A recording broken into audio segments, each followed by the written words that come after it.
Okay guys, so bear with me today and probably for the next couple of days. Apparently as soon as you give up and you just start doing the master's divisions, your body just falls apart. It's aged 20 years on overnight. But yeah, so if I'm a little bit cringy, not that smooth moving, you know why. Mount escapes, but now getting into more specifics and some other options. So the bump and roll is always there. It's your first aid, intro lesson technique. We talked about when the guy sticks the leg out to try and post. You have that automatic escape from there, and then also that quick escape we did with just catching the far side leg when they're sliding across. So we're going to start off here with the windshield viper escape. So this is still based off of the standard mount. It's just another option. So if he's in full mount here, so posture for a second. So from here, full mount, everything's the same. Feet close to the butts, your hips are live, elbows tucked in, hands always ready to defend yourself. We talked a little bit about controlling the sleeves, just so that if I don't like doing this just because I would rather stay tight. Because all of my escapes are based off of kind of tucking and going into a bit of a ball. But it is a viable thing to go for, and this is something that George is always talking about. Like when you're mounted, just to keep the one sleeve away from you, and then he only has one arm to work with, so it's a good option. But windshield wiper escape, guys.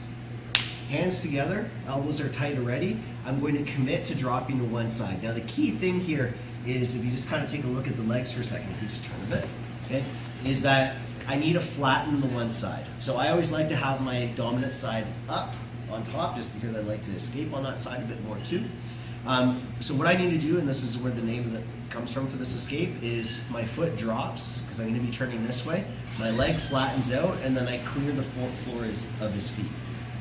Because if he even has a toe underneath my leg, I won't be able to trap it. Okay, so I need to make sure again that I open this space up. Now, once I've committed to flattening that leg, and it is tough, as soon as people start to move, they want to bring that knee up to give more mobility to their hip. You have to commit to just gluing this leg to the mat. Hands together, my elbow tucks in underneath his thigh, but I can't let my hands get overpowered. So even though the elbow is really, really tight, I need to be pushing with my hands outward a little bit so you can't slide up and over and put you into like a mounted triangle or get you into danger. And of course, this elbow is always staying tight. Now, I'm going to bridge onto my side here. And you notice that he put his hands down. This is what's most likely going to occur, but just for the sake of you guys being able to see, hands will stay up. Now, think that you want to put your knee pointing down slightly into the floor, but I can't overcommit. If I turn my body to a 90, he's going to treat this like he's on my back, and I'm going to start getting attacked by lapel chokes, and also my arm starts to come up pretty high then too. So you want to get pretty close to being to a 90-degree angle with your body, but still a little bit hiding your back. And if I do feel uncomfortable, I'm ready to drop back flat again and hide the position. So elbow is inside, I'm pushing here. Now, what I was talking about with the knee, if you just open up your foot for a second, I'll put it over top. So if you see my knee position, if I keep this pocket underneath my knee here, it's going to be tough. And again, he'll be able to kind of sneak his leg in. So when I'm going for the escape, I need to turn my knee down slightly so that I hide that gap and I have a nice smooth ramp here for his leg, or for his foot to slide. So just again from the beginning, elbows in, kind of tucking, drop the leg, clear the space, but I don't want to turn when my leg is back here towards this side. I want to be kind of going into a pike position over on this side here. Now you notice that I'm doing these little adjustments. Basically, I'm going to use my elbow power, like this, to push his foot down slightly. Just try and keep your foot on the outside of my leg for now. So I push, and then I collapse the space. Push, collapse, push, collapse. Now I've gone way further than I need to go, because if I push too far, sometimes I start to get blocked by his leg or his butt. But all I need to make sure is that his ankle is at my knee. Because from that position, I step over, I drag the foot in, and now I immediately have technically half guard, although this is still very dangerous for me.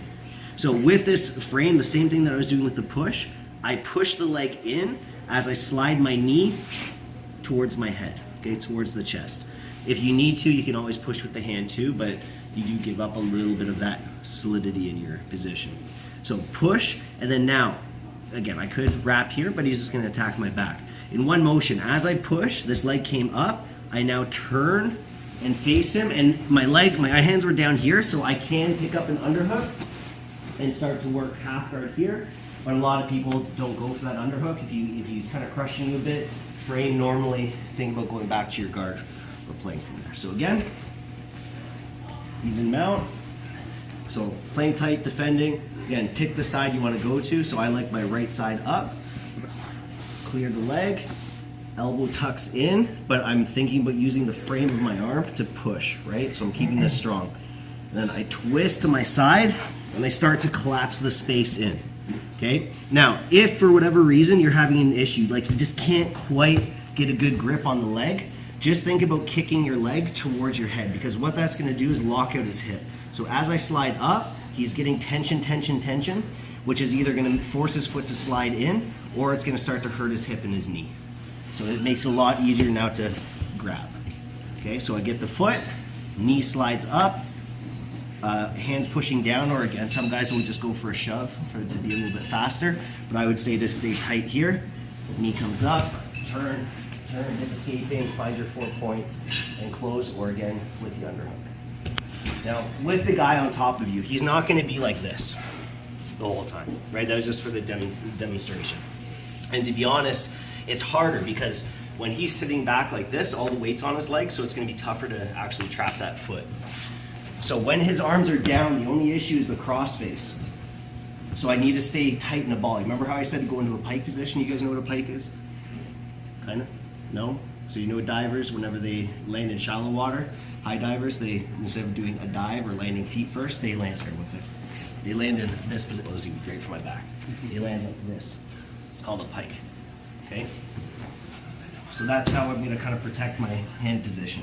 So from here, but his hands are down, maybe he's kind of crushing you. This is a great one to use against bigger people, but you have to go slow and incremental with your escapes, because when he's trying to crush you here, like it's going to be really, really tough to turn in one go. So it's like these little wiggle, wiggle, wiggle, wiggle, wiggle, wiggle, getting onto your side here. So this is the issue here, because if I want to go down and collapse, if he starts to reef back on me here, it's going to be uncomfortable. So that's the main issue with this technique.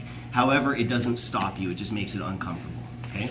So from here, if I can, maybe one hand in to block, and then again I push. So come back again.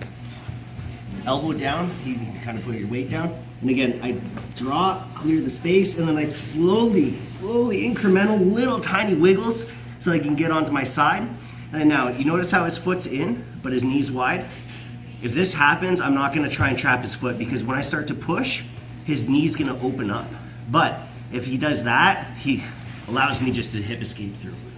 Okay, so if he's keeping the knee tight though, same position, then now I can't just hip out because I'm stuck. He's pinching his knees together, but this is where I in, push, in, push, in, push.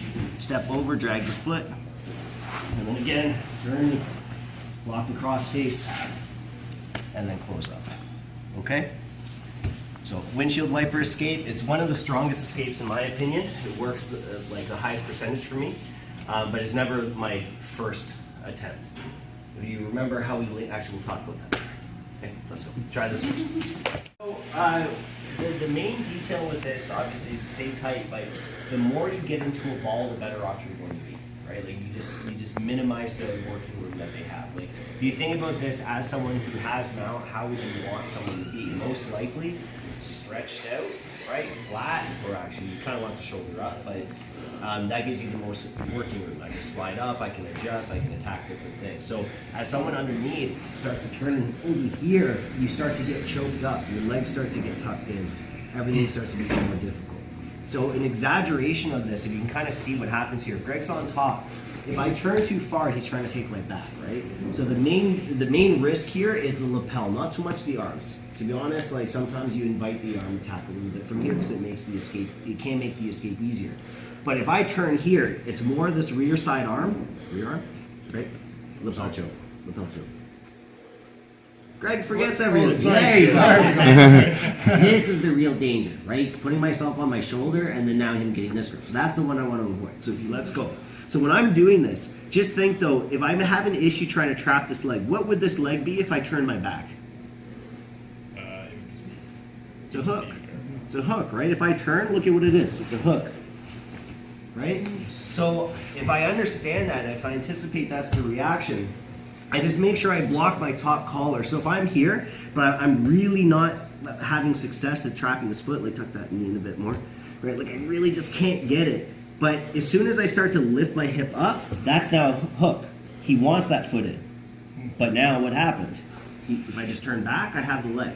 So just to be aware of that kind of stuff. So if he starts attacking your back, sometimes you almost want to invite it so long as I'm blocking this upper collar. Now he thinks he has a hook. He could pull me, of course, but if I'm quick to adjust, now he gave me that same trap. Now the main thing though that's going to happen is that guys start to feel that you are looking for that leg. So again, hands together, elbow tucks, foot down, clear the space. Because if his toes are, if his feet are crossed, right, like he's kind of playing a little bit lower here, like I'll never be able to trap his leg. I'm never going to turn willingly if he has those feet crossed, because I have no options from here really. So that's why this leg here, I'm trying to clear the feet, separate the feet, so that now I can get in. So the main thing that's going to happen now is he's going to go more to a technical mount. He's going to post that foot and tuck that elbow in, or tuck that heel in. Now I'm worried about my arm, right? Plus the back take and everything else. He just made this a worse, more offensive position for himself. So from here, this is why you want to have that elbow tucked in on the thigh right to begin with. Because, if you come back, if my elbow was here, or if I were pushing with my hands and now he adjusted, I'm screwed. He claimed the inside space. It's going to be a bit of a battle, which we're going to talk about here. Just turn this way a little bit more. So from here, elbow in, because now as I turn and he recognizes the threat, my elbow is underneath his heel, and then now I can just push it, butterfly hook or trap, and then we go through what we did on the other day with the bump and roll. So again, elbow underneath, key detail, flatten, I start turning, he starts recognizing the danger. But again, if I were open like this and pushing, he has lots of space between my thigh and my elbow to tuck that foot. But the more, come back again, the more I am in a ball here, and especially as he adjusts, he gets light. And if I tighten up here, you can kind of, sorry, see guys? Right, my elbow is underneath. If my hand was weak, he'd pull it. That's why, again, palms together, it's hard for him to attack anything. Okay, now again, just push, lift the elbow up, use your hip, tuck the foot, and it's the same escape essentially. Okay? Now, last thing, if you relate this to your other class, is to link these escapes together. So we had, again, trap the arm, I bump and roll. If he posts, right, I was supposed to push and clear. But if he tucks that foot in, then I go back to tucking my elbow and clearing it. Or if he keeps the leg in, but you know, sometimes we try and roll the guy, but we lose control and he slips behind us a bit, so he doesn't post the leg, but I wasn't able to roll him. Right, keep the knee down. Right, and then you end up here. Well, now we're in position. Start to tuck, push the elbow, or push the knee, and then same escape. Okay, so it's all there. Now I talked to you guys about trying to find your own sequencing, like your own, what mount escape are you really comfortable with? What back escape, what armbar escape, what triangle escape. And what you want to be looking for is how they can be sequential, like how do they work together. If you have to completely change your hand position to go from your mount escape to your armbar escape, you're going to get caught a lot. So for me, that's why I like this. I start, depending on how he's acting, of course, but I start with just the simple basics, bump and roll, because it'd be the easiest thing. Plus, it's not just an escape, I get on top too. That's why you go for that first. I try and bump and roll. He blocks me, then I go to my elbow escape or the windshield wiper escape, depending on whether this leg came up. But in the process of doing this, let's say he goes to my arm, right? Then it puts me into my favorite armbar escape. So I have this, getting the elbow out, and pushing back from there. So that as one thing fails, I'm primed and ready for what I'm also comfortable with, what would be the next step, right? And so on and so forth. Make sense? Good. Okay, so now really quickly, the grapevine. This is very uncomfortable because bump and roll will not work from here. He's driving his hips down, he's got my feet tangled up, right? So for me to try and roll him from here is going to be nearly impossible. The good thing about this for you is that there's no armbar, right? You can completely take away quite a few options from him by him doing this. What you're worried about is the Ezekiel. You're worried about cross chokes, you're worried maybe the key lock, although he's really open for that too. Now the thing about this, like honestly, I treat this as a guy giving me a free escape. My hand, you gotta watch your wrist though, just goes to the knee because look at how much space there is. Hand goes to the knee and it's very similar to what we just did. All I'm going to do is extend my leg and whip it. And then now from here, I'm in half guard. So don't treat this like doing a bump and roll. That's where a lot of people just gas themselves out and they feel like they're getting crushed. But really, it's like you can have a crossface, you can even have an underhook here, completely have me smash, you know, here. And again, just hand on the knee or just grab the pants if that's an option. Kick your foot up, okay? If I extend down, I kind of keep my leg in range, right? So I kick up and then I flatten. And then just from here, it's punching. And you're in. And then just treat this however you would, depending on what he's doing on top. Okay, so that's how the grapevine. Now, if we go back to the technical mount, okay, so he's here. He'll never do the technical mount if I'm like this. Doesn't make sense, right? He has more options from being neutral. So if he goes technical mount, it's usually because I'm on my side. So we're doing the same follow-up escape, sorry. Sorry. So same follow-up escape as I was just explaining, but now we're just gonna add a detail to trapping this elbow. Because let's say he beat me, right? His collar so you guys can see. So my elbow wasn't able to get underneath his heel. So that's what I'm looking for. My elbow underneath his Achilles. So what I'm gonna do is use my hip. If I have the range or if he allows me to, all I'm going to do is basically embed my elbow, like weld it to the mat, and I'm gonna use my hip to pick it up and set it on my elbow. So I'm basically just hipping forward, but I have to kind of use my thigh too, because if there's too much space, to kind of push it in.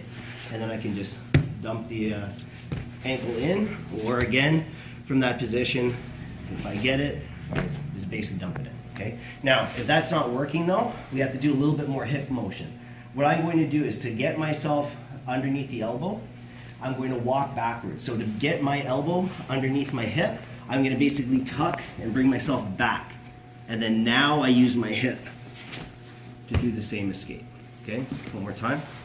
So again, I'm too open. So instead, I walk my butt backwards, but I have to think it's going to come to me. Like I'm trying to turn around in a circle or coiling myself, like so. And then now I'm under the heel, and then I go back to using my hip to lift. Okay? And then now I have the leg trapped. If he tries to step over for an armbar on this guy's, of course, you can get tapped, but it'd be pretty ridiculous. He has no knee tension, right? And again, he wants to be up by my shoulder. We'll talk about this when we go through escapes later on in the white belt curriculum. But again, all I have to do is grab his thigh, and then now I've immediately dragged him down off my shoulder line. So even if he has my arm completely kind of trapped, like you can see my arm's in he's trying to armbar me like this. He's gonna get like a key lock at best. Okay? So give those two a try. Grapevine, and then just have your partner go to technical mount from there. Just work about trapping, getting that elbow underneath. Okay, remember it's in the hip. On the grapevine, it's just like you're just basically sliding your knee. So you kick. All you have to do is remove the hook. So you're just whipping your leg to try and kick that free, and then you're just shoving the knee and just sliding it underneath. Now, as I was just saying to one of the groups there, it feels like when you're doing the grapevine that the weight's over your knees, but you're not. You're focusing the weight over your hips. That may be what's touching the floor, but it's not heavy, right? The weight's going down over the hips, so it's really easy just to kind of elevate the leg there. Sorry, right? It's really easy just to kind of slide your knee underneath. So he's here, right? I feel it, like, ah! So I go here. All I have to do is, again, just break this. All he has is his toes on. It can be annoying, it can be tough, but if I keep his leg extended, I just have to clear. And now look. He has his weight down, he's driving, right? But again, the weight's not on the knees, see? So it's really easy just to kind of slide your leg through. Now, if you do get hung up, like he starts to pinch his knee in or something, that's when you start going back to what we were just working on, he's stepping in, just as necessary. Okay, now, there's a lot of other escapes from mount, like they based around the hip escape and everything else. Like, the most basic escape is just to trap the hip. So basically you want to think about, I'm just going to focus on grabbing one side, and there's just going to be a big bridge and boom, hip escape back. Right? That's where it's like, I don't care about how strong you are, I'm just going to blast through. That's more like the big explosive escape.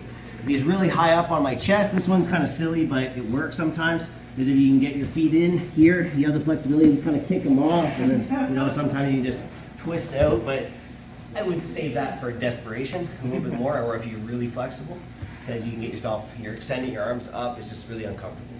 but it's viable, it works, okay?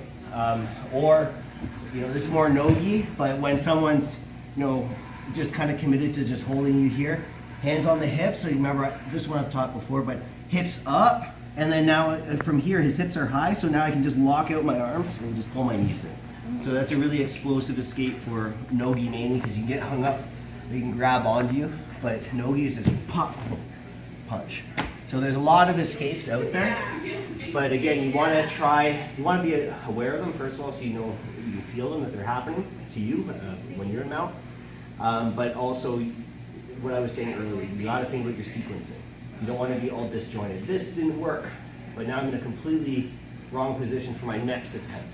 So you want to try and smooth everything together, and that's where you find your game, your style, right? Where everything just kind of flows. Your pass goes into your, if it fails, goes into your next pass, goes into your knee on belly control, goes into this arm bar attempt, but if you get rolled over, when you get mounted, that goes into your mount escape, that goes into your arm bar escape, that goes into your triangle escape, and so on. So everything is way more efficient and happens faster. Okay, cool. All right, guys, so let's do a little bit specific, a little bit of rolling, and then I gotta paint my house.